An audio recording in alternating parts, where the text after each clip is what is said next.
Good morning student, তোমরা সবাই দেখছো exam cracker YouTube channel. So আজকে আমরা আলোচনা করতে চলেছি ডাব্লিউবিপি কনস্টেবল 2022-এর মেন্সের যে জিকেগুলো এসেছিলো সেগুলো সম্পর্কে। চলো ক্লাসটা স্টার্ট করা যাক। ফার্স্ট কোশ্চেন হলো যে ইংরেজ সরকারের পেশ করা ইলবার্ট বিল কিসের সঙ্গে সম্পর্কিত ছিল? যদি জিজ্ঞেস করে ইলবার্ট বিল কিসের সাথে সম্পর্কিত ছিল, তোমরা কি বলবে? বিচার ব্যবস্থা। ইংরেজ সরকারের পেশ করা ইলবার্ট বিল কিসের সঙ্গে সম্পর্কিত ছিল? তোমরা কি বলবে? বিচার ব্যবস্থা। তারপরে কোশ্চেন আসবে যে এই ইলবার্ট বিলটা কবে পাস করা হয়েছিল? তোমরা কি বলবে? 1883 সালে, 1883। যদি বলে ইলবার্ট বিল কবে পাস করা হয়েছিল? 1883-তে। আর যদি বলে যখন এই ইলবার্ট বিল পাস করা হয়েছিল তখন আমাদের ভাইসরয় কে ছিল? তোমরা কি বলবে? লর্ড রিপন। তখন ভাইসরয় কে ছিল? লর্ড রিপন। তাহলে কি বললাম যে ইংরেজ সরকারের পেশ করা ইলবার্ট বিল কিসের সাথে যুক্ত? বিচার ব্যবস্থা। ইলবার্ট বিল কবে পাস করা হয়েছে? 1883 সালে। আর ইলবার্ট বিলের সময় আমাদের ভাইসরয় কে ছিল? লর্ড রিপন। এবার যদি কোশ্চেন আসে যে এই ইলবার্ট বিলটা কি, এই ইলবার্ট বিলটা কি, এই ইলবার্ট বিলের থ্রুতে কী করা হয়েছিল? এই ইলবার্ট বিলের থ্রুতে যে ভারতীয় বিচারক ছিল তাদেরকে ব্রিটিশ এবং ইউরোপিয়ান বিচার পরিচালনার অনুমতি দেওয়া হয়েছিল। তার মানে হচ্ছে কোনো ব্রিটিশ বা ইউরোপিয়ানরা যদি কোনো ক্রাইম করে তাহলে সেই ক্রাইমের বিচার করার ক্ষমতা ভারতের বিচারকদের দেওয়া হয়েছিল এই বিলের মাধ্যমে। আর এই যে তোমরা লর্ড রিপন দেখছো, এই লর্ড রিপনকে father of Indian self government বলা হয়। যদি বলে father of Indian local self government, father of Indian local self government, father of Indian local self government, father of Indian local self government কাকে বলে? তোমরা কি বলবে? লর্ড রিপনকে। আর এটাকেই আমরা বাংলায় কি বলি? যে স্থানীয় স্বশাসনের জনক। স্থানীয় স্বশাসনের জনক। যদি বলে স্থানীয় স্বশাসনের জনক কাকে বলা হয়? স্থানীয় স্বশাসনের জনক বলা হয় রিপনকে। স্থানীয় স্বশাসনের জনক, যদি বলে স্থানীয় স্বশাসনের জনক কাকে বলা হয়? তোমরা কি বলবে? রিপনকে। এটাকে ইংলিশে বলা হয় father of local self government. চলো পরের কোশ্চেনে যাওয়া যাক। পরের কোশ্চেন হলো যে ফেব্রুয়ারি-মার্চ 2022 এর নিম্নলিখিত কোন রাজ্যটিতে বিধানসভা নির্বাচন হয়েছে? অ্যাকচুয়ালি এই কোশ্চেনটা 2022-এও এসেছিল, তো 2022-এ কারেন্ট অ্যাফেয়ার্সের কোশ্চেন ছিল এটা। তো এই কোশ্চেন তোমাদের পরীক্ষায় জিজ্ঞেস করার চান্স খুব কম। যদি বলে ফেব্রুয়ারি-মার্চ মাসে 2022 সালে কোন রাজ্যে বিধানসভা হয়েছিল? তোমরা কি বলবে? উত্তরপ্রদেশ। তো এটা তখনকার কারেন্ট অ্যাফেয়ার্স ছিল। যদি বলে উত্তরপ্রদেশের মুখ্যমন্ত্রীর নাম কি? তোমরা সবাই জানো যোগী আদিত্যনাথ। যদি বলে উত্তরপ্রদেশের মুখ্যমন্ত্রীর নাম কি? যোগী আদিত্যনাথ, তোমরা সবাই জানো। আর যদি জিজ্ঞেস করে উত্তরপ্রদেশের গভর্নরের নাম কি বা রাজ্যপালের নাম কি? তোমরা কি বলবে? আনন্দবিহীন প্যাটেল। আনন্দবিহীন প্যাটেল। যদি বলে উত্তরপ্রদেশের বর্তমানে গভর্নর বা রাজ্যপালের নাম কি? তোমরা কি বলবে? আনন্দবিহীন প্যাটেল। এছাড়াও কোশ্চিন আসে যে উত্তরপ্রদেশের হাইকোর্ট কোথায় আছে? তোমরা কি বলবে? এলাহাবাদে। যদি বলে উত্তরপ্রদেশের হাইকোর্ট কোথায় আছে? প্রতিটা রাজ্যে একটা করে হাইকোর্ট থাকে। এলাহাবাদ।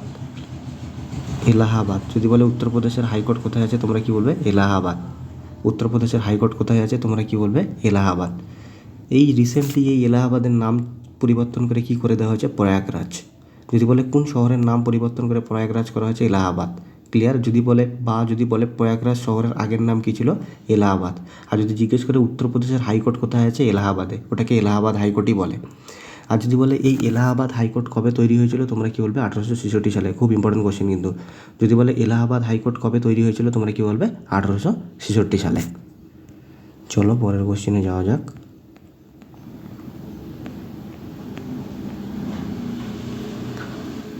পরের কোশ্চেন হলো যে কোন রাজ্য দ্বিখণ্ডিত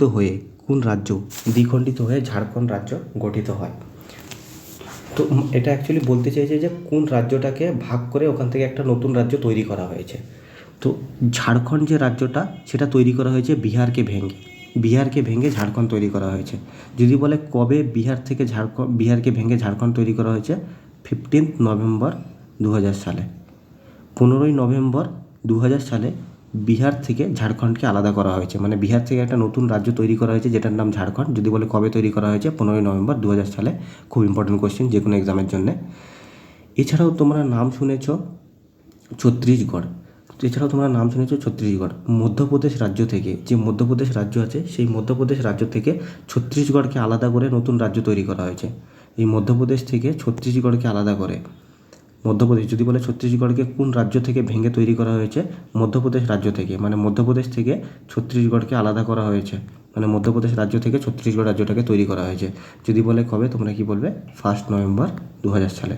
তাহলে কি বললাম, 1 নভেম্বর 2000 সালে মধ্যপ্রদেশ রাজ্য থেকে ছত্তিশগড় রাজ্যটাকে তৈরি করা হয়েছে, মানে মধ্যপ্রদেশ রাজ্যটাকে ভেঙে আর একটা নতুন রাজ্য তৈরি করা হয়েছে, যেটার নাম কি ছত্তিশগড়। কবে, 1 নভেম্বর 2000 সালে। এছাড়াও তোমরা নাম শুনেছো উত্তরাখণ্ড। উত্তরাখণ্ড, এই উত্তরাখণ্ড রাজ্য, এই যে উত্তরাখণ্ড, এই উত্তরাখণ্ড রাজ্যটা তৈরি করা হয়েছে হচ্ছে উত্তরপ্রদেশ রাজ্য থেকে, মানে উত্তরপ্রদেশ রাজ্য ভেঙে ওখান থেকে একটা নতুন রাজ্য তৈরি করা হয়েছে। উত্তরপ্রদেশ রাজ্যটাকে ভেঙে ওখান থেকে একটা নতুন রাজ্য তৈরি করা হয়েছে, কী নাম, উত্তরাখণ্ড। যদি বলে কবে তৈরি করা হয়েছে, 9 নভেম্বর 2000 সালে। খুব ইম্পর্টেন্ট কোশ্চেন। তাহলে 2000 সালে 3টে নতুন রাজ্য তৈরি করা হয়েছিল। একটা হচ্ছে ঝাড়খণ্ড, যেটা বিহার থেকে তৈরি করা হয়েছিল। আর একটা বললাম ছত্তিশগড়, যেটা মধ্যপ্রদেশ থেকে তৈরি করা হয়েছিল। আর একটা কী বললাম, উত্তরাখণ্ড, যেটা উত্তরপ্রদেশ থেকে তৈরি করা হয়েছিল। আর যদি বলে ভারতের নিউলি ফর্মড বা নবীনতম রাজ্য কোনটা, যদি বলে ভারতের নবীনতম রাজ্য বা নিউলি ফর্মড স্টেট, ভারতের নবীনতম রাজ্য বা নিউলি ফর্মড স্টেট কোনটা, তোমরা কি বলবে, তেলেঙ্গানা। ভারতের যে নবীনতম রাজ্য, সবথেকে নতুন যে রাজ্যটা তৈরি হয়েছে, সেটার নাম কি, তেলেঙ্গানা। যদি বলে এই তেলেঙ্গানা রাজ্যটা কোন রাজ্য ভেঙে তৈরি করা হয়েছে বা কোন রাজ্য থেকে তৈরি করা হয়েছে, অন্ধ্রপ্রদেশ থেকে, মানে অন্ধ্রপ্রদেশকে ভেঙে তেলেঙ্গানা তৈরি করা হয়েছে। আর এই কোশ্চেনটা এক্সামে বহুতবার জিজ্ঞেস করেছে যে এই তেলেঙ্গানা রাজ্যটা কবে তৈরি করা হয়েছে। 2 জুন 2014। 2 জুন 2014 অন্ধ্রপ্রদেশ রাজ্যটাকে ভেঙে ওখান থেকে একটা নতুন রাজ্য তৈরি করা হয়েছে, সেটার নাম কি, তেলেঙ্গানা। খুব ইম্পর্টেন্ট ডেটটাও, 2 জুন 2014। এছাড়াও আর একটা ফেমাস কোশ্চিন আছে যে সিকিমকে কবে রাজ্যের দরজা দেওয়া হয়েছিল, মানে সিকিমকে কবে রাজ্যের দরজা দেওয়া হয়েছিল বা সিকিমকে কবে স্টেটহুড হিসেবে রেকগনাইজড করা হয়েছে। সিকিমকে কবে স্টেটহুড হিসেবে রেকগনাইজ করা হয়েছে, বা বাংলায় বললে সিকিমকে কবে রাজ্যের দরজা দেওয়া হয়েছিল, কী বলবে, 1975 সালে। যদি বলে সিকিমকে কবে রাজ্যের দরজা দেওয়া হয়েছিল, তোমরা কী বলবে, 1975 সালে। আর ডেট জিজ্ঞেস করলে 16 মে। 16 মে 1975 সালে সিকিমকে কী করা হয়েছিল, রাজ্যের দরজা দেওয়া হয়েছিল। এছাড়াও তোমরা আরেকটা নাম শুনেছো, গোয়া। অ্যাকচুয়ালি এই গোয়াটা কী হয়েছিল, এই গোয়াটা হচ্ছে পর্তুগিজদের অধীনে ছিল। আমাদের স্বাধীনতার পরেও গোয়া পর্তুগিজদের অধীনে ছিল। তো এই পর্তুগিজদের কাছ থেকে গোয়াকে স্বাধীন করা হয়েছিল 1961 সালে। খুব ইম্পর্টেন্ট কোশ্চেন আসে যে পর্তুগিজদের মানে গোয়াকে কবে স্বাধীন করা হয়েছে। গোয়াকে স্বাধীন করা হয়েছে 1961 সালে পর্তুগিজদের হাত থেকে। যদি বলে গোয়াকে কবে স্বাধীন করা হয়েছে, 1961 সালে। আরেকটা কোশ্চেন আসে যে গোয়াকে রাজ্য হিসাবে কবে ঘোষণা করা হয়েছে, তোমরা কি বলবে, 1987। 30 মে 1987 সালে। 30 মে 1987 সালে গোয়াকে কি রাজ্য হিসাবে ঘোষণা করা হয়েছে। তাহলে কি বললাম, গোয়াকে স্বাধীন কবে করা হয়েছে, 1961 সালে পর্তুগিজদের হাত থেকে। আর যদি বলে গোয়াকে রাজ্য হিসাবে কবে ঘোষণা করা হয়েছে, 30 মে 1987 সালে। এগুলো খুব ইম্পর্টেন্ট কোশ্চেন। চলো পরের কোশ্চেনে যাওয়া যাক। পরের কোশ্চেন হলো যে সানি ডেজ কোন বিখ্যাত ক্রিকেটারের আত্মজীবনী। এই টাইপের কোশ্চেন পিএসসিতে খুব জিজ্ঞেস করে যে সানি ডেজ এটা কার আত্মজীবনী মানে অটোবায়োগ্রাফি, এটা কার অটোবায়োগ্রাফি, তোমরা কী বলবে, সুনীল গাভাস্কর। সুনীল গাভাস্কর কোন খেলার সাথে যুক্ত, ক্রিকেটার এবং তার অটোবায়োগ্রাফি খুব ইম্পর্টেন্ট তোমাদের পরীক্ষার জন্য। তাহলে যদি জিজ্ঞেস করে সুনীল গাভাস্করের আত্মজীবনীর নাম কি, তোমরা কি বলবে, সানি ডেজ। এখানে তোমরা আরেকটা অপশন দেখতে পাচ্ছ, Kapil Dev, straight from the heart. যদি বলে কপিল দেবের অটোবায়োগ্রাফির নাম কি বা আত্মজীবনীর নাম কি, straight from the heart. Straight from the heart. Straight from the heart. Directly question আসবে যে স্ট্রেট ফ্রম দ্য হার্ট কার আত্মজীবনীর নাম, তোমরা কি বলবে, কপিল দেব। আর সানি ডেজ কার আত্মজীবনীর নাম, সুনীল গাভাস্কর। এছাড়াও জিজ্ঞেস করে যে প্লেয়িং ইট মাই ওয়ে, আশা করি তোমরা সবাই জানো এটা, প্লেয়িং ইট মাই ওয়ে। যদি বলে প্লেয়িং ইট মাই ওয়ে এটা কার আত্মজীবনীর নাম, তোমরা কি বলবে, Sachin Tendulkar. Playing it my way এটা কার আত্মজীবনীর নাম, সচিন টেন্ডুলকর। এক্সামে বহুতবার জিজ্ঞেস করেছে। তারপরে আসে যে a century is not enough, এটাও বহুতবার জিজ্ঞেস করেছে। আ সেঞ্চুরি ইজ নট এনাফ এটা কার আত্মজীবনীর নাম, সেঞ্চুরি ইজ নট এনাফ এটা কার আত্মজীবনীর নাম, সৌরভ গাঙ্গুলি। যদি বলে আ সেঞ্চুরি ইজ নট এনাফ এটা কার আত্মজীবনীর নাম, তোমরা কি বলবে, সৌরভ গাঙ্গুলি। আর যদি বলে প্লেয়িং ইট মাই ওয়ে এটা কার আত্মজীবনীর নাম, সচিন টেন্ডুলকর। এক্সামে বহুতবার জিজ্ঞেস করেছে। তারপরে আরেকটা জিজ্ঞেস করে যে the test of my life, the test of my life, the test of my life এটা কার আত্মজীবনীর নাম, তোমরা কি বলবে, যুবরাজ সিং। যদি বলে the test of my life এটা কার আত্মজীবনীর নাম, Yuvraj Singh. The test of my life এটা কার আত্মজীবনীর নাম, যুবরাজ সিং। এগুলো অলরেডি এক্সামে অনেকবার এসছে আর এগুলো এক্সামে আসতেই থাকে। তারপরে জিজ্ঞেস করে যে 281 অ্যান্ড বিয়ন্ড, 281 অ্যান্ড বিয়ন্ড এটা কার আত্মজীবনীর নাম? যদি বলে 281 অ্যান্ড বিয়ন্ড এটা কার আত্মজীবনীর নাম, তোমরা কি বলবে? ভিভিএস লক্ষ্মণ। 281 অ্যান্ড বিয়ন্ড, যদি বলে 281 অ্যান্ড বিয়ন্ড এটা কার আত্মজীবনীর নাম, তোমরা কি বলবে? ভিভিএস লক্ষ্মণ। এও একজন ক্রিকেটার, সবাই জানো, ভিভিএস লক্ষ্মণ। 281 অ্যান্ড বিয়ন্ড এটা কার আত্মজীবনীর নাম? ভিভিএস লক্ষ্মণ। এছাড়াও আরেকটা জিজ্ঞেস করে যে ওয়াইড অ্যাঙ্গেল, যদি বলে ওয়াইড অ্যাঙ্গেল কার আত্মজীবনীর নাম? ওয়াইড অ্যাঙ্গেল তোমরা কি বলবে? অনিল কুম্বলে। যদি বলে ওয়াইড অ্যাঙ্গেল কার আত্মজীবনীর নাম, তোমরা কি বলবে? অনিল কুম্বলে। ওয়াইড অ্যাঙ্গেল হচ্ছে অনিল কুম্বলের আত্মজীবনীর নাম। আর 281 অ্যান্ড বিয়ন্ড এটা কার আত্মজীবনীর নাম? ভিভিএস লক্ষ্মণ। আর ওয়াইড অ্যাঙ্গেল এটা কার আত্মজীবনীর নাম? অনিল কুম্বলে। এছাড়াও জিজ্ঞেস করে no spin, very very important, যে কার আত্মজীবনীর নাম? যদি জিজ্ঞেস করে নো স্পিন কার আত্মজীবনীর নাম, কি বলবে? Shane Warne. সবাই জানো Shane Warne, Shane Warne. No spin এটা কার আত্মজীবনীর নাম? Shane Warne. তারপর জিজ্ঞেস করে যে সিক্স মেশিন, যদি জিজ্ঞেস করে সিক্স মেশিন কার আত্মজীবনীর নাম? সবাই জানো সবথেকে বেশি সিক্স মানে হচ্ছে ক্রিস গেল, তাহলে তোমরা কি বলবে? Chris Gayle. যদি বলে সিক্স মেশিন এটা কার আত্মজীবনীর নাম, তোমরা কি বলবে? Chris Gayle. এছাড়াও আরেকটা কোশ্চেন জিজ্ঞেস করে যে কন্ট্রোভার্সিয়ালি ইয়োর্স, কন্ট্রোভার্সিয়ালি, কন্ট্রোভার্সিয়ালি ইয়োর্স, কন্ট্রোভার্সিয়ালি ইয়োর্স এটা কার আত্মজীবনীর নাম, তোমরা কি বলবে? শোয়েব আখতার। কার আত্মজীবনীর নাম? শোয়েব আখতার, পাকিস্তানি ফাস্ট বলার, তোমরা সবাই জানো। কন্ট্রোভার্সিয়ালি ইয়োর্স, কন্ট্রোভার্সিয়ালি ইয়োর্স যদি জিজ্ঞেস করে এটা কার আত্মজীবনীর নাম, তাহলে তোমরা কি বলবে? শোয়েব আখতার। চলো পরের কোশ্চেনে যাওয়া যাক।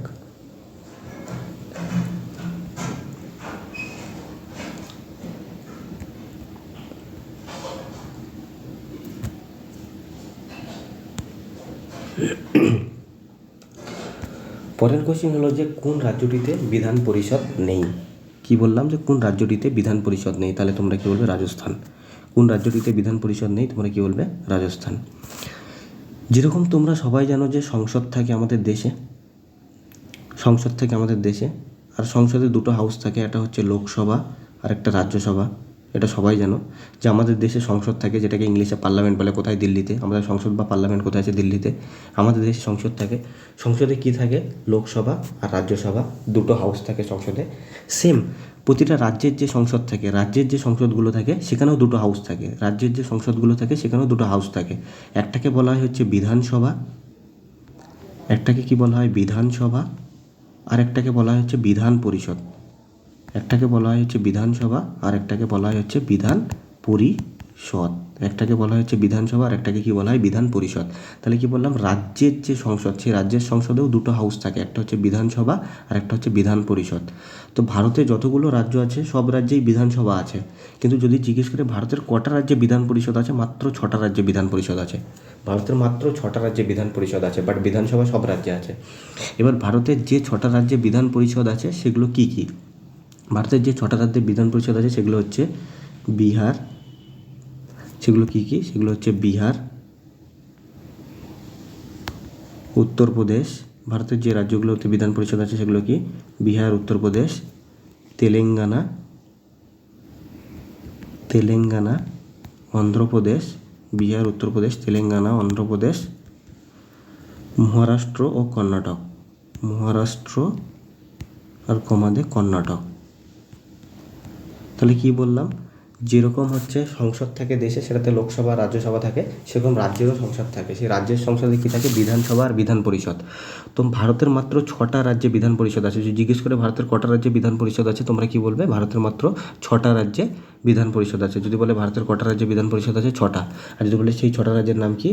মহারাষ্ট্র, কর্ণাটক, উত্তরপ্রদেশ, বিহার, তেলেঙ্গানা আর অন্ধ্রপ্রদেশ। মহারাষ্ট্র, কর্ণাটক, উত্তরপ্রদেশ, বিহার, তেলেঙ্গানা আর অন্ধ্রপ্রদেশ, মাত্র এই 6টা রাজ্যেই বিধান পরিষদ আছে।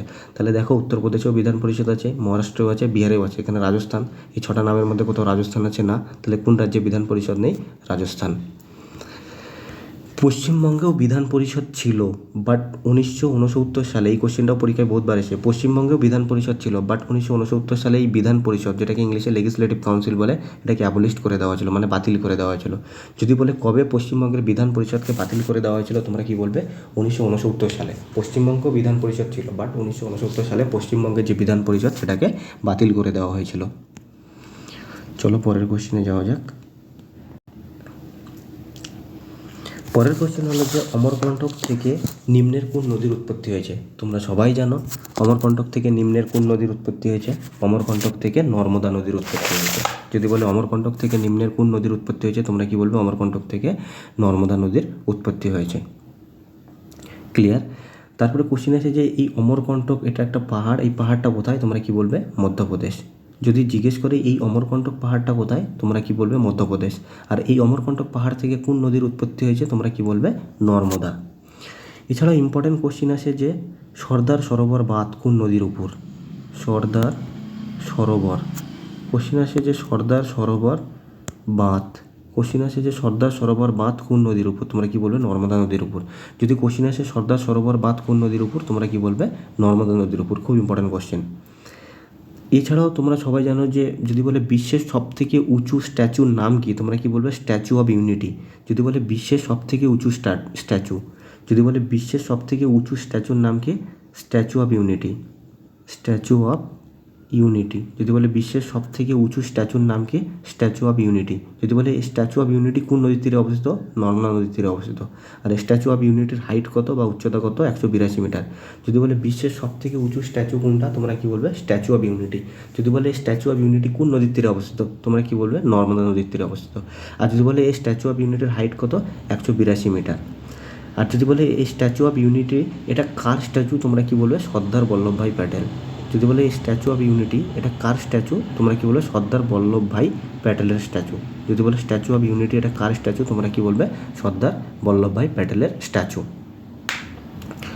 আর যদি বলে এই স্ট্যাচু অফ ইউনিটির ডিজাইন কে করেছিল? এই যে স্ট্যাচু অফ ইউনিটি আছে, স্ট্যাচু অফ ইউনিটি যেটা হচ্ছে বিশ্বের সবথেকে উঁচু স্ট্যাচু, যার হাইট হচ্ছে 182 মিটার, আর কার স্ট্যাচু এটা? স্ট্যাচুটা হচ্ছে সর্দার বল্লভভাই প্যাটেলের। এই স্ট্যাচু অফ ইউনিটির ডিজাইন কে করেছে? যদি বলে স্ট্যাচু অফ ইউনিটির ডিজাইন কে করেছে, তোমরা কি বলবে? রাম ভি সুত্তার। রাম ভি সুত্তার। যদি বলে স্ট্যাচু অফ ইউনিটির ডিজাইন কে করেছে, তোমরা কি বলবে? রাম ভি সুত্তার। এছাড়াও তোমরা এখানে আরেকটা নদী দেখছো, তাপি। তাপি। যদি বলে এই তাপি কোথা থেকে উৎপত্তি হয়েছে, তোমরা কি বলবে? সাতপুরা। সবাই জানো সাতপুরা একটা পর্বতের নাম, এটাও কোথায়? মহারাষ্ট্রে। যদি বলে এই সাতপুরা পর্বতটা কোথায়, তোমরা কি বলবে? মধ্যপ্রদেশে, সরি। যদি বলে এই সাতপুরা পর্বতটা কোথায়, তোমরা কি বলবে? মধ্যপ্রদেশে। এই সাতপুরা পর্বত থেকে তাপি নদীর উৎপত্তি হয়েছে। তো কোশ্চিন আছে একটা খুব important question, recently food SI question এসেছিলো যে এই 4টে নদীর অপশন দিয়ে বলবে এদের মধ্যে পশ্চিম বাহিনী নদী কোনটা। তো তোমরা কি বলবে? নর্মদা আর তাপি দুটোই পশ্চিম বাহিনী নদী। পশ্চিম বাহিনী নদী মানে পশ্চিম দিকে প্রবাহিত হয়। নর্মদা আর তাপি কি? পশ্চিম বাহিনী নদী। যদি জিজ্ঞেস করে পশ্চিম বাহিনী নদী কোনটা, তোমরা কি বলবে? নর্মদা আর তাপি। আর এই নদী দুটো পশ্চিম দিকে প্রবাহিত হয় আর গিয়ে পড়ে কোথায়? আরব সাগরে। যদি বলে নর্মদা আর তাপি কোন সাগরে গিয়ে পড়ে, তোমরা কি বলবে? আরব সাগরে গিয়ে পড়ে। আর নর্মদা আর তাপি কি? পশ্চিম বাহিনী নদী। এছাড়াও তোমরা দেখতে পাচ্ছ মাহি, এটাতে একটা খুব খুব ভালো লেভেলের কোশ্চেন জিজ্ঞেস করে, যেরকম যে কর্কট ক্রান্তি রেখা যে ভারতের মধ্যে দিয়ে গেছে, আমরা সবাই জানি একটা কাল্পনিক রেখা যেটা ভারতের মধ্যে দিয়ে গেছে, সেটা হচ্ছে কর্কট ক্রান্তি রেখা। এই কর্কট ক্রান্তি রেখাকে দুবার কাট করেছে। এই কর্কট ক্রান্তি রেখাকে কবার কাট করেছে? দুবার। যদি বলে ভারতের কোন নদী কর্কট ক্রান্তি রেখাকে দুবার কাট করেছে, তোমরা কি বলবে? মাহি। খুব ভালো লেভেলের কোশ্চেন। যদি বলে কর্কট ক্রান্তি রেখাকে ভারতের কোন নদী দুবার কাট করেছে, তোমরা কি বলবে? মাহি। আর এই সবরমতী জানোই যে 1930 সালে আইন অমান্য আন্দোলন শুরু হয়েছিল। গান্ধীজি কী করেছিল? এই সবরমতী আশ্রম থেকে ডান্ডি অবধি পদযাত্রা শুরু করেছিলেন। চলো পরের কোশ্চেনে যাওয়া যাক।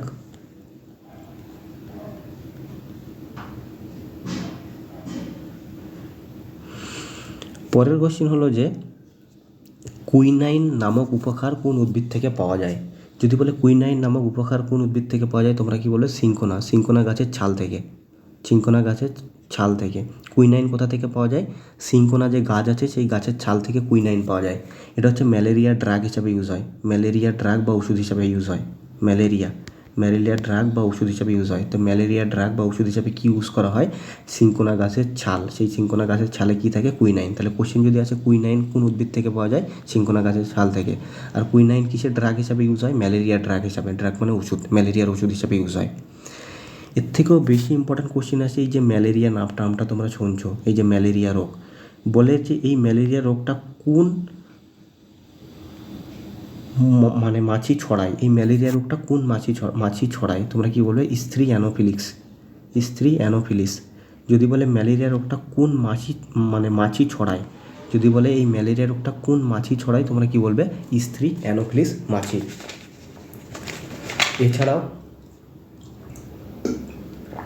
এছাড়াও জিজ্ঞেস করে যে এই ম্যালেরিয়া রোগটা কিসের জন্য হয়। এটা আমি বললাম ম্যালেরিয়া রোগ কে ছড়ায়, তোমরা কি বলে? স্ত্রী অ্যানোফিলিস মাছি। বাট এটা এই মাছিটা ছড়ায়। বাট যদি বলে ম্যালেরিয়া রোগ কিসের জন্য হয়, তোমরা বলবে প্রোটোজোয়া। যদি বলে ম্যালেরিয়া কী ঘটিত রোগ বা ম্যালেরিয়া কিসের জন্য হয়, প্রোটোজোয়া। ম্যালেরিয়া হচ্ছে প্রোটোজোয়া ঘটিত রোগ। যদি বলে ম্যালেরিয়া কী ঘটিত রোগ, প্রোটোজোয়া ঘটিত রোগ। কোনো ডাউট? ম্যালেরিয়া কী ঘটিত রোগ? প্রোটোজোয়া ঘটিত রোগ। আর যদি বলে ম্যালেরিয়াকে কে ছড়ায়, তোমরা কি বলে? ম্যালেরিয়াকে হচ্ছে স্ত্রী অ্যানোফিলিস মশা ছড়ায়। এবার এই যে প্রোটোজোয়ার জন্য এই ম্যালেরিয়া রোগটা হয়, সেই প্রোটোজোয়াটার নাম হচ্ছে প্লাজমোডিয়াম ফ্যালসিপেরাম। Plasmodium falciparum. যদি বলে যে প্রোটোজোয়ার জন্যে প্লাজমোডিয়াম ফ্যালসিপেরাম, প্লাজমোডিয়াম ফ্যালসিপেরাম। যদি বলে প্লাজমোডিয়াম ফ্যালসিপেরাম। যদি বলে কোন প্রোটোজোয়ার জন্যে, ফার্স্ট বলবে যে ম্যালেরিয়া কিসের জন্য হয়, প্রোটোজোয়ার জন্য, বা ম্যালেরিয়া কী ঘটিত রোগ, প্রোটোজোয়া ঘটিত রোগ। যদি বলে কোন প্রোটোজোয়ার জন্য ম্যালেরিয়া হয়, কি বলবে? Plasmodium falciparum. প্লাজমোডিয়াম ফ্যালসিপেরাম এটা একটা প্রোটোজোয়ার নাম। এই প্রোটোজোয়ার জন্য ম্যালেরিয়া রোগ হয়। আর ম্যালেরিয়া রোগটা ছড়ায় কে? স্ত্রী অ্যানোফিলিস মশা। আর ম্যালেরিয়া ড্রাগ হিসাবে কি ইউজ করা হয়? কুইনাইনকে। আর কুইনাইন কোথায় পাওয়া যায়? সিনকোনা গাছের ছাল থেকে। এছাড়াও আরেকটা কোশ্চেন জিজ্ঞেস করে যে পেনিসিলিয়াম দেখছো, জিজ্ঞেস করে যে এই পেনিসিলিয়ামটা কে আবিষ্কার করেছিল বা কে খুঁজে বের করেছিল, তোমরা কি বলবে? আলেকজান্ডার। যদি বলে পেনিসিলিয়াম কে খুঁজে বের করেছিল, আলেকজান্ডার। কোশ্চেন আছে পেনিসিলিয়াম কে খুঁজে বের করেছিল, আলেকজান্ডার। এটাও ব্যাকটেরিয়ার মেডিসিন হিসাবে ইউজ হয়। চলো পরের কোশ্চেনে যাওয়া যাক।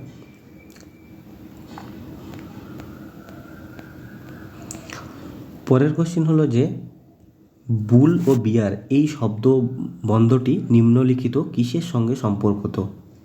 তো বুল অ্যান্ড বিয়ার এই শব্দ দুটো ডাইরেক্টলি কোশ্চেন আছে, বুল আর বিয়ার এই শব্দটি কিসের সাথে যুক্ত? এই শব্দটি হচ্ছে অর্থনীতির সাথে যুক্ত। যদি বলে বুল অ্যান্ড বিয়ার এই শব্দটি কিসের সাথে যুক্ত? অর্থনীতির সাথে যুক্ত। আরও যদি স্পেসিফিক বলে কিসের সাথে যুক্ত, তোমরা কি বলে? Stock market. স্টক মার্কেট বা যেটাকে শেয়ার মার্কেট বলে, স্টক মার্কেটের সাথে যুক্ত। যদি বুল অ্যান্ড বিয়ার এই শব্দটা কিসের সাথে যুক্ত? Stock market. যখন স্টক মার্কেট ইনক্রিজ করে, যখন স্টক মার্কেট কি অগ্রগতির দিকে যায়, তখন আমরা এই বুল টার্মটা ইউজ করি। বুল টার্মটা মানে হচ্ছে স্টক মার্কেট ইনক্রিজ হচ্ছে, মানে স্টক মার্কেট অগ্রগতির দিকে যাচ্ছে। আর বিয়ার টার্মটা মানে কি? বিয়ার শব্দটার অর্থ হলো স্টক মার্কেট নিচের দিকে যাচ্ছে, মানে স্টক মার্কেট নিচের দিকে যাচ্ছে, মানে স্টক মার্কেট ডিক্রিজ করে যাচ্ছে। যখন স্টক মার্কেট ইনক্রিজ করে যাবে সেটাকে আমরা বলবো বুল, আর যখন স্টক মার্কেট ডিক্রিজ করে যাবে সেটাকে বলবো বিয়ার। আর এই বুল আর বিয়ার এই শব্দ দুটো কিসের সাথে যুক্ত? স্টক মার্কেটের সাথে যুক্ত। এছাড়াও একটা ইম্পর্টেন্ট কোশ্চেন আছে যে স্টক মার্কেটকে কে কন্ট্রোল করে। যদি কোশ্চেন আছে যে স্টক মার্কেটকে কে কন্ট্রোল করে, একটা সংস্থা বা অর্গানাইজেশন আছে যে স্টক মার্কেটকে কন্ট্রোল করে, তোমরা কি বলবে? সেবি। সেবি। স্টক মার্কেটকে কে কন্ট্রোল করে, তোমরা কি বলবে? সেবি। যদি বলে স্টক মার্কেটকে কোন অর্গানাইজেশন বা সংস্থা কন্ট্রোল করে, তোমরা কি বলবে? সেবি। তারপর কোশ্চেন আছে যে এই সেবি কবে তৈরি হয়েছে, তোমরা কি বলবে? 1992-তে। যদি বলে স্টক মার্কেটকে কে কন্ট্রোল করে? সেবি। সেবি কবে তৈরি হয়েছে? 1992 সালে। আর যদি বলে এই সেবির হেডকোয়ার্টার কোথায়, তোমরা কি বলবে? মুম্বাই। যদি বলে সেবির হেডকোয়ার্টার কোথায়? মুম্বাই। আর বর্তমান টাইমে সেবির হেড হচ্ছে মাধবীপুরী বুচ। যদি বলে বর্তমান টাইমে সেবির হেডকে, তোমরা কি বলবে? মাধবীপুরী বুচ। যদি বলে বর্তমান টাইমে সেবির হেডকে, তোমরা কি বলবে? মাধবীপুরী বুচ। আর সেবির হেডকোয়ার্টার কোথায়? মুম্বাইয়ে। আর সেবি তৈরি কবে হয়েছে? 1992 সালে। আর স্টক মার্কেটকে কে কন্ট্রোল করে? সেবি। এছাড়াও জিজ্ঞেস করে যে সেবির ফুল ফর্ম কী। সেবির ফুল ফর্ম অনেকবার পরীক্ষায় জিজ্ঞেসও করেছে, এই কোশ্চেনগুলো যেগুলো পড়ালাম। সেবির ফুল ফর্ম কী, তোমরা কি বলবে? Security and exchange board of India. Security and exchange board of India. যদি বলে সেবির ফুল ফর্ম কি, তোমরা কি বলবে? Security and exchange board of India. জিজ্ঞেস করে যে সেবির ফুল ফর্ম কি, security and exchange board of India.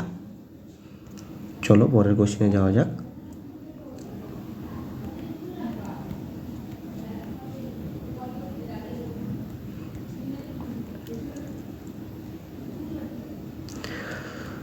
পরের কোশ্চেন হলো যে নিম্নলিখিত কোন রাজ্যে সহ্যাদ্রি পর্বতমালা অবস্থিত? তো এই কোশ্চেনটা পড়ার মানে এই কোশ্চেনের অ্যান্সার করার আগে তোমাকে কিছু জিনিস বুঝতে হবে। আমরা যদি ভারতের ম্যাপটা দেখি, দক্ষিণ ভারতের স্ট্রাকচারটা ঠিক এরকম হয়। যখন ভারতের ম্যাপ দেখবো, দক্ষিণ ভারতের ঠিক স্ট্রাকচারটা এরকম হয়, অনেকটা ট্রায়াঙ্গুলার শেপের হয়, মানে ত্রিভুজাকৃতি হয়।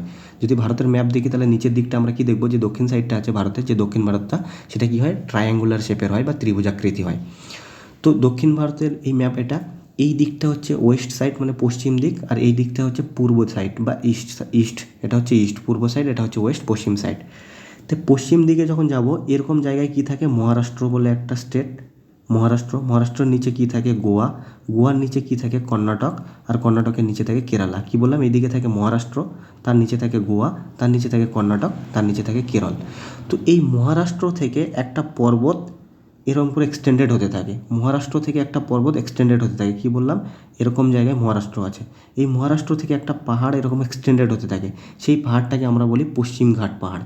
মহারাষ্ট্র থেকে তামিলনাড়ু অবধি, এই মহারাষ্ট্র থেকে তামিলনাড়ু অবধি একটা পাহাড় বিস্তৃত থাকে, এই পাহাড়টিকে আমরা কি বলি, পশ্চিমঘাট পাহাড়, যেটারই আর এক নাম কি, সহ্যাদ্রি। এই পশ্চিমঘাট পাহাড়েরই আর এক নাম কি, সহ্যাদ্রি। পশ্চিমঘাট পাহাড়েরই আর এক নাম হচ্ছে সহ্যাদ্রি। আর এই দিকে থাকে উড়িষ্যা, এই উড়িষ্যা থেকে একটা পর্বত বিস্তৃত থাকে তামিলনাড়ু অবধি, এই উড়িষ্যা থেকে একটা পর্বত বিস্তৃত থাকে তামিলনাড়ু অবধি, যেটাকে আমরা বলি পূর্বঘাট। কি বললাম, পূর্বঘাট। এই উড়িষ্যা থেকে একটা পাহাড় বিস্তৃত থাকে কত দূর অবধি, তামিলনাড়ু অবধি, যেটাকে আমরা বলি হচ্ছে পূর্বঘাট। আর এই পশ্চিমঘাট আর পূর্বঘাট গিয়ে একটা পাহাড়ে মিলিত হয়, যে পাহাড়ে গিয়ে এই পশ্চিমঘাট, এদিক থেকে পূর্বঘাট এসে এখানে এসে একটা পাহাড়ের সাথে মিলিত হচ্ছে, আর এই দিক থেকে পশ্চিমঘাট এসে এই একটা পাহাড়ের সাথে এসে মিলিত হচ্ছে, যে পাহাড়ে এসে এরা মিলিত হয় সেটাকে আমরা বলি নীলগিরি। তাহলে কোশ্চিন আসে যে পশ্চিমঘাট এবং পূর্বঘাট পাহাড় কোথায় গিয়ে মিলিত হয়, তাহলে তোমরা কি বলবে, পশ্চিমঘাট আর পূর্বঘাট পাহাড় গিয়ে মিলিত হয় নীলগিরিতে। আর পশ্চিমঘাট পাহাড়ের আর এক নাম কি, সহ্যাদ্রি। আর পশ্চিমঘাট পাহাড় কোথা থেকে কোথা দূর অবধি বিস্তৃত, মহারাষ্ট্র থেকে তামিলনাড়ু অবধি। আর পূর্বঘাট পাহাড় হচ্ছে উড়িষ্যা থেকে তামিলনাড়ু অবধি বিস্তৃত রয়েছে। এবার কোশ্চিন আসে যে এই যে পশ্চিমঘাট পাহাড়, এই যে এই দিকটা, এটা হচ্ছে পশ্চিমঘাট পাহাড় আর এটা হচ্ছে পূর্বঘাট পাহাড়, এই পশ্চিমঘাট পাহাড়ের উচ্চতম শৃঙ্গের নাম কি, তোমরা কি বলবে, আনাইমুদি। যদি বলে পশ্চিমঘাট পাহাড়ের উচ্চতম শৃঙ্গের নাম কি, তোমরা কি বলবে, আনাইমুদি। আর যেটা এই পশ্চিমঘাট পাহাড়ের উচ্চতম শৃঙ্গ, সেটাই হচ্ছে দক্ষিণ ভারতের উচ্চতম শৃঙ্গ। যদি বলে পশ্চিমঘাট পাহাড়ের উচ্চতম শৃঙ্গের নাম কি, তোমরা কি বলবে, আনাইমুদি। বা যদি জিজ্ঞেস করে যে দক্ষিণ ভারতের সর্বোচ্চ শৃঙ্গের নাম কি, তোমরা বলবে আনাইমুদি। দক্ষিণ ভারতের সর্বোচ্চ শৃঙ্গের নামও আনাইমুদি, আর পশ্চিমঘাট পর্বতেরও সর্বোচ্চ শৃঙ্গের নাম আনাইমুদি। আর যদি বলে এই আনাইমুদি পর্বতের উচ্চতা কত, 2695 মিটার। যদি বলে এই আনাইমুদি পর্বতের উচ্চতা মানে আনাইমুদি পর্বত শৃঙ্গের উচ্চতা কত, 2695 মিটার। আর এই আনাইমুদি হচ্ছে পশ্চিমঘাটের হচ্ছে সর্বোচ্চ শৃঙ্গ, আর এই আনাইমুদিই হচ্ছে দক্ষিণ ভারতের সর্বোচ্চ শৃঙ্গ। আর এইদিকে কি বললাম, পূর্বঘাট। যদি বলে পূর্বঘাটের সর্বোচ্চ শৃঙ্গের নাম কি, তোমরা কি বলবে, জিন্দাগড়। যদি বলে পূর্বঘাটের সর্বোচ্চ শৃঙ্গের নাম কি, তোমরা কি বলবে, জিন্দাগড়।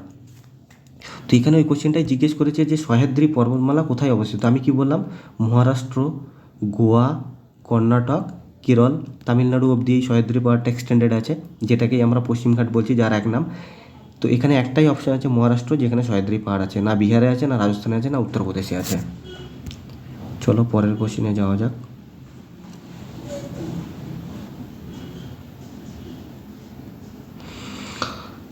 পরের কোশ্চেন হলো যে নাইট্রিক অ্যাসিডের রাসায়নিক সংকেত কী। যদি বলে নাইট্রিক অ্যাসিডের রাসায়নিক সংকেত কী, তোমরা কী বলবে, HNO3। নাইট্রিক অ্যাসিডের রাসায়নিক সংকেত কী, তোমরা কী বলবে, HNO3। আর যেটা তুমি H2SO4 দেখছো, ওটা হচ্ছে সালফিউরিক অ্যাসিড। বলে যদি যদি বলে সালফিউরিক অ্যাসিডের রাসায়নিক সংকেত কী, সালফিউরিক অ্যাসিড। সালফিউরিক অ্যাসিডের রাসায়নিক সংকেত কী, তোমরা কী বলবে, H2SO4। যদি বলে সালফিউরিক অ্যাসিডের রাসায়নিক সংকেত কী, H2SO4। আর এই সালফিউরিক অ্যাসিডকেই আমরা কী বলি, অয়েল অফ ভিট্রিয়াল। যদি বলে অয়েল অফ ভিট্রিয়াল কাকে বলে, তুমি কি বলবে, সালফিউরিক অ্যাসিডকে। তোমরা কি বলবে, সালফিউরিক অ্যাসিডকে। বহুতবার পরীক্ষা এসেছে, অয়েল অফ ভিট্রিয়াল কাকে বলে, সালফিউরিক অ্যাসিডকে। এছাড়াও তোমরা এখানে আরেকটা অপশন দেখছো C2H5OH, এটা হচ্ছে ইথানল বা ইথাইল অ্যালকোহল। এটার নাম কি, C2H5। এটা যদি বলে ইথানলের সংকেত কি, C2H5OH, বা এটারই আরেক নাম হচ্ছে ইথাইল অ্যালকোহল, যে অ্যালকোহলটা মানুষ পান করে, ইথাইল অ্যালকোহল। যদি বলে ইথানল বা ইথাইল অ্যালকোহল একই জিনিস, যদি বলে ইথানল বা ইথাইল অ্যালকোহল, এর সংকেত কি, তোমরা কি বলবে, C2H5OH। এই যে তুমি OH গ্রুপ দেখছো, এটাই হচ্ছে অ্যালকোহলের গ্রুপ। যদি বলে OH কিসের গ্রুপ, তোমরা বলবে অ্যালকোহল। ডাইরেক্টলি পরীক্ষায় কোশ্চেন আসে যে অ্যালকোহলের গ্রুপ কি, তোমরা কি বলবে, OH। ডাইরেক্টলি পরীক্ষায় কোশ্চেন আসবে যে অ্যালকোহলের গ্রুপ কি, OH। বা ডাইরেক্টলি জিজ্ঞেস করবে যে OH কিসের গ্রুপ, তোমরা কি বলবে, অ্যালকোহল। এছাড়াও তোমরা এখানে আরেকটা অপশন দেখতে পাচ্ছ HCl, যেটার নাম কি, হাইড্রোক্লোরিক অ্যাসিড। HCl এটাকে আমরা কি বলি হাইড্রোক্লোরিক অ্যাসিড, যেটা আমাদের পেটের মধ্যে থাকে, যেটা আমাদের হজম করতে সাহায্য করে, হাইড্রোক্লোরিক হাইড্রোক্লোরিক অ্যাসিড। যদি বলে হাইড্রোক্লোরিক অ্যাসিডের সংকেত কি, তোমরা কি বলবে HCl, যেটা কোথায় থাকে, আমাদের পেটের মধ্যে থাকে, যেটা আমাদের হজমে সাহায্য করে। এছাড়াও তোমরা সবাই শুনেছো অ্যাকুয়ারিজিয়া, অ্যাকুয়ারিজিয়া, সবাই শুনেছো অ্যাকুয়ারিজিয়া। তো কোশ্চেন আসে যে এই অ্যাকুয়ারিজিয়া, সবাই শুনেছো অ্যাকুয়ারিজিয়া, কোশ্চেন আসে যে এই অ্যাকুয়ারিজিয়ার মধ্যে কোন কোন অ্যাসিড থাকে, তোমরা কি বলবে HNO3 আর হাইড্রোক্লোরিক অ্যাসিড, HNO3 আর HCl। যদি বলে এই অ্যাকুয়ারিজিয়ার মধ্যে কোন কোন অ্যাসিড থাকে, তোমরা কি বলবে HNO3 আর হাইড্রোক্লোরিক অ্যাসিড, মানে নাইট্রিক অ্যাসিড আর হাইড্রোক্লোরিক অ্যাসিড মিলে অ্যাকুয়ারিজিয়া তৈরি করে। যদি বলে হাইড্রোক্লোরিক 3:1, হাইড্রোক্লোরিক অ্যাসিড আর নাইট্রিক অ্যাসিডকে যখন আমরা 3:1 অনুপাতে মিক্স করব, হাইড্রোক্লোরিক অ্যাসিড আর নাইট্রিক অ্যাসিডকে যদি আমরা 3:1 রেশিওতে মিক্সড করি, তাহলে কি তৈরি হবে, অ্যাকুয়ারিজিয়া। আর এটা হচ্ছে সোনা গলানোর কাজে ইউজ করা হয়। সোনাকে যে আমরা গলাই, এই অ্যাকুয়ারিজিয়ার সলিউশনে বা অ্যাকুয়ারিজিয়ার দ্রবণে যদি আমরা সোনাকে দিই, তাহলে সোনা গলে যাবে। তো এটাই জিজ্ঞেস করে যে অ্যাকুয়ারিজিয়া কোন কোন অ্যাসিড নিয়ে তৈরি হয়, তোমরা কি বলবে হাইড্রোক্লোরিক অ্যাসিড আর নাইট্রিক অ্যাসিড। অ্যাকুয়ারিজিয়া কোন কোন অ্যাসিড নিয়ে তৈরি হয়, হাইড্রোক্লোরিক অ্যাসিড আর নাইট্রিক অ্যাসিড। তারপর জিজ্ঞেস করবে হাইড্রোক্লোরিক অ্যাসিড আর নাইট্রিক অ্যাসিডের রেশিও কী থাকে অ্যাকুয়ারিজিয়াতে, তোমরা কি বলবে 3:1 রেশিও। হাইড্রোক্লোরিক অ্যাসিড থাকে 3 রেশিওতে আর নাইট্রিক অ্যাসিড থাকে 1 রেশিওতে, এই দুটো মিলিয়ে অ্যাকুয়ারিজিয়া তৈরি করা হয়। চলো পরের কোশ্চেনে যাওয়া যাক। পরের কোশ্চেন হচ্ছে যে নিম্নলিখিত কোন রাজ্যটি আয়তনের নিরীক্ষে ভারতবর্ষের বৃহত্তম। যদি বলে আয়তনের দিক থেকে ভারতের সবথেকে বড় রাজ্যের নাম কি, তোমরা কি বলবে রাজস্থান। আয়তনের দিক থেকে সবথেকে বড় রাজ্য হচ্ছে রাজস্থান, এটা আয়তনের দিক থেকে গেল। আর যদি বলে জনসংখ্যার দিক থেকে ভারতের সবথেকে বড় রাজ্য কি, তোমরা কি বলবে উত্তরপ্রদেশ। জনসংখ্যার দিক থেকে ভারতের সবথেকে বড় রাজ্য উত্তরপ্রদেশ। যদি বলে জনসংখ্যার দিক থেকে ভারতের সবথেকে বড় রাজ্য কি, উত্তরপ্রদেশ। আর জনসংখ্যার দিক থেকে ভারতের সবথেকে ছোট রাজ্য কি, সিকিম। যদি বলে জনসংখ্যার দিক থেকে ভারতের সবথেকে ছোট রাজ্যের নাম কি, তোমরা কি বলবে সিকিম। আর যদি বলে জনসংখ্যার দিক থেকে ভারতের সবথেকে বড় রাজ্যের নাম কি, উত্তরপ্রদেশ। মানে উত্তরপ্রদেশের জনসংখ্যা সবথেকে বেশি আর সিকিমের জনসংখ্যা সবথেকে কম রাজ্য হিসাবে। আর যদি বলে আয়তনের দিক থেকে ভারতের সবথেকে বড় রাজ্য কি, রাজস্থান। আর আয়তনের দিক থেকে ভারতের সবথেকে ছোট রাজ্য কি, গোয়া। যদি বলে আয়তনের দিক থেকে ভারতের সবথেকে ছোট রাজ্যের নাম কি, গোয়া। আর আয়তনের দিক থেকে ভারতের সবথেকে বড় রাজ্যের নাম কি, রাজস্থান। আয়তনের দিক থেকে হলে একটা উত্তর হবে আর জনসংখ্যার দিক থেকে হলে আরেকটা উত্তর হবে। এবার সিকোয়েন্স জিজ্ঞেস করে যে ভারতের সবথেকে বড় রাজ্য কি, বললাম রাজস্থান। সেকেন্ড সবথেকে বড় রাজ্য কি, মধ্যপ্রদেশ। থার্ড সবথেকে বড় রাজ্য কি, মহারাষ্ট্র। ফোর্থ সবথেকে বড় রাজ্য কি, উত্তরপ্রদেশ। তো ডাইরেক্টলি কোশ্চেন আসবে যেরকম জনসংখ্যার দিক থেকে ভারতের সবথেকে বড় রাজ্য কি, উত্তরপ্রদেশ। আর যদি বলে আয়তনের দিক থেকে উত্তরপ্রদেশের স্থান কত, চতুর্থ। ক্লিয়ার? চলো যাওয়া যাক পরের কোশ্চেনে।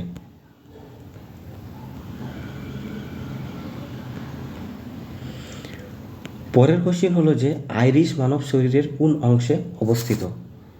যদি বলে আইরিশ মানুষের শরীরের কোন অংশে অবস্থিত, তোমরা কি বলবে চোখ।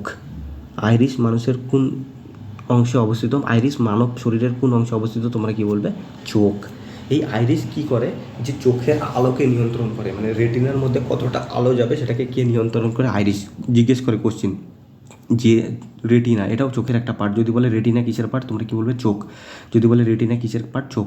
এই রেটিনার মধ্যে কতটা আলো যাবে সেটাকে কে নিয়ন্ত্রণ করে, আইরিশ। ডাইরেক্টলি কোশ্চেন আসবে যে রেটিনার মধ্যে কতটা আলো যাবে সেটাকে কে নিয়ন্ত্রণ করে, তোমরা কি বলবে আইরিশ। তাহলে আইরিশ কী করে, আলোকে নিয়ন্ত্রণ করে। যদি বলে আইরিশের কাজ কি, আলোকে নিয়ন্ত্রণ করা।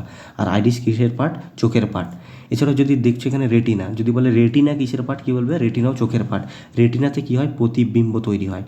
যদি বলে চোখের কোন অংশে প্রতিবিম্ব তৈরি হয়, কী বলবে রেটিনাতে। ফার্স্ট কোশ্চেন আসবে যে রেটিনা কিসের পার্ট, তোমরা কি বলবে চোখ। সেকেন্ড কোশ্চেন জিজ্ঞেস করবে যে চোখে প্রতিবিম্ব কোথায় তৈরি হয়, তোমরা কি বলবে রেটিনাতে চোখে প্রতিবিম্ব তৈরি হয়। এছাড়াও আরেকটা পার্ট আছে কর্নিয়া।